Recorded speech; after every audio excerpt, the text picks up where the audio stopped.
ሶላት የሰገድኩኝ ሁሌም ይረሳኛል ያለሁበት ለምናልባት ብዬ 2 ረክዓ ጨምራለሁኝ። ይህ እንዴት ይታያል? ዱዓም አድርጉልኝ የሚል ነው። ይሄ ቢድዓ ነው። ዲን ላይ አዲስ ነገር መፍጠር ነው። የሸይጣንን ፍላጎት ማሳካት ነው። ሸይጣን በየጊዜው እየወሰወሰ ውዱእ ያለን ውዱእ የለህም እያለ በትክክል ሰግደን ሳለ አልሰገድክም ጨምረሃል አጉድለሃል እያለ ዒባዳ ላይ እጁን ጣልቃ ማስገባት የሱ ታዛዥ እንድንሆን ነው የሚፈልገው። ስለዚህ ሸይጣንን ማሳፈር የጥርጣሬን በር መዝጋት ነው። ወከዛሊክ በጀማዓ መስገድ ነው። ወስዋስን ለማስወገድ የሚረዱ ዚክሮችን ማለት ነው። በየጊዜው ውዱእ አድሶ መፋቂያ ተጠቅሞ ሐሳብን ሰብስቦ ወደ ሶላት መግባት ነው። ወከዛሊክ ጭራሽ ግራ ከተጋቡ ረክዓን እየሰገዱ ሳለ በጣት መቁጠርና መሰል የሆኑ በር መዝጊያ መንገዶችን መጠቀም ነው። ለጥርጣሬ ብዬ 2 ረክዓ ጨምራለሁ ማለት የሰገዱት ስንት እንደሆነ ይታወቃል ማለት ነው። ወይላ 2 ረክዓ ጨምራለሁ አይባል። ስንት እንደሰገዱ ካወቁ ሸይጣን ስላጠራጠረን ብቻ አንድም ይሁን 2 ረክዓ መጨመር አይቻልም። ሐራም ነው፣ ወንጀል ነው። ዲን ላይ አዲስ ነገር መጨመር ነው የሚሆነው።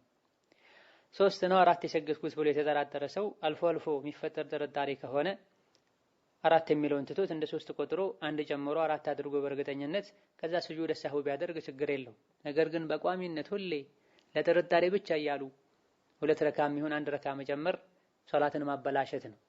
ወስዋስ ከበዛ ይተዋል። ወስዋስ ከበዛ ይተዋል። ከሸይጣን የመጣ ስለሆነ ማለት ነው።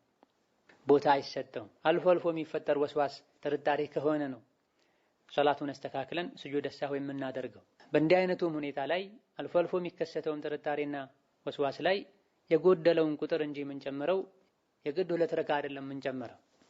እያንዳንዱ ሰጋጅ የሶላት ህግጋትን ሊያቅ ዲኑን ማስረጃን መሰረት አድርጎ ሊይዝና ሊያከናውን ይገባል። በግምትና በመሰለኝ ምንም አይነት እርምጃ ልንወስድ የተኛውንም ዒባዳ ልናከናውን አይገባንም።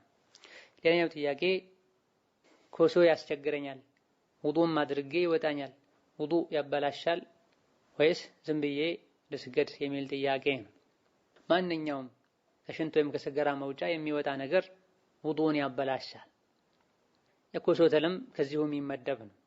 ስለዚህ እንዲህ አይነት ነገር የወጣው ሰው ቦታውን አጥቦ ውዱእን አድሶ ሶላት መስገድ ይጠበቅበታል።